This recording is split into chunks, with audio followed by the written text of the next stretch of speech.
JSK cinema വിവാദത്തിനിടെ sensor ബോർഡിനോട് ദൈവങ്ങളുടെ പട്ടിക നൽകാൻ ആവശ്യപ്പെട്ട് വിവരാവകാശ അപേക്ഷ. ആൺദൈവങ്ങളുടെയും പെൺദൈവങ്ങളുടെയും പട്ടിക വേണമെന്നാണ് ആവശ്യം. അഭിഭാഷകനായ ഹരീഷ് വാസുദേവനാണ് വിവരാവകാശ അപേക്ഷ നൽകിയത്.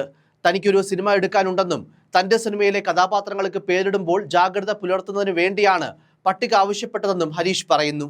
താൻ ചെയ്യുന്ന ചിത്രത്തിൽ ബലാത്സംഗത്തിനിരയാകുന്ന ഒരു സ്ത്രീയാണ് പ്രധാന കഥാപാത്രം. ആ കഥാപാത്രത്തിനും അവരെ ഉപദ്രവിക്കുന്ന വില്ലൻ കഥാപാത്രത്തിനും പേര് വേണം.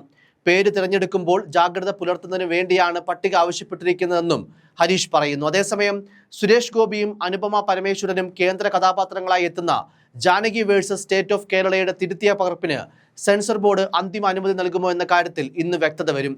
ഇതിനിടെയാണ് കൗതുകകരമായ ആവശ്യമായി ഹരീഷ് വാസുദേവൻ രംഗത്തെത്തിയത്. ജാനകി എന്നത് ദൈവത്തിന്റെ പേരാണെന്നും അതിനാൽ ചിത്രത്തിന്റെ പേരും കോടതി രംഗങ്ങളിലെ ചില ഭാഗങ്ങളിൽ ഈ പേര് മ്യൂട്ട് ആക്കണമെന്നുമായിരുന്നു സെൻസർ ബോർഡിന്റെ ആവശ്യം.